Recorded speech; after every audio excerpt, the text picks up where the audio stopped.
എനിക്ക് ഒരു കാര്യം പറയണ്ട്. നമ്മളെ രാമൻകുട്ടിയേട്ടൻ്റെ ആ ചെറിയ ആട്ടിൻകുട്ടി ഉണ്ടല്ലോ, അതിന് തോളിലേറ്റ് രാമൻകുട്ടിയേട്ടൻ ചന്തക്ക് പോകാൻ രാവിലെ തന്നെ വിൽക്കാൻ വേണ്ടിയിട്ട്.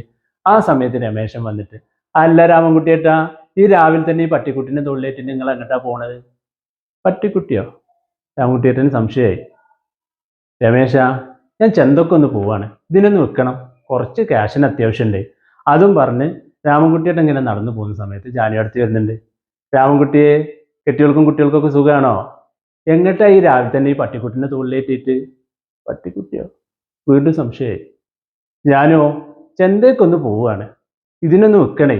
അതും പറഞ്ഞ് രാമൻകുട്ടിയായിട്ട് ഇങ്ങനെ നടന്നു പോകുന്ന സമയത്ത് സുലൈമാനൊക്കെ വരുന്നുണ്ട്. രാമൻകുട്ടിയെ, എന്താ അലാക്കാജി ചെയ്യണ്? പട്ടിനെ തോളിലേറ്റി അത് മാന്തൂലേ?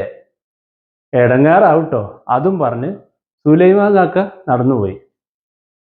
ഇത് എനിക്ക് ഭ്രാന്തായതാണോ, നാട്ടുകാർക്ക് മൊത്തം ഭ്രാന്തായതാണോ എന്നൊക്കെ സംശയങ്ങളുണ്ട് രാമൻകുട്ടിയേട്ടനെ. എന്നാലും നടന്നിങ്ങനെ പോകുന്ന സമയത്ത് ജോസഫേട്ടൻ വന്ന്, രാമൻകുട്ടിയെ, എന്താ ഈ പട്ടിനെയും തോളിലേറ്റിട്ട്? അതിനോട് ഇറക്കി വിട്.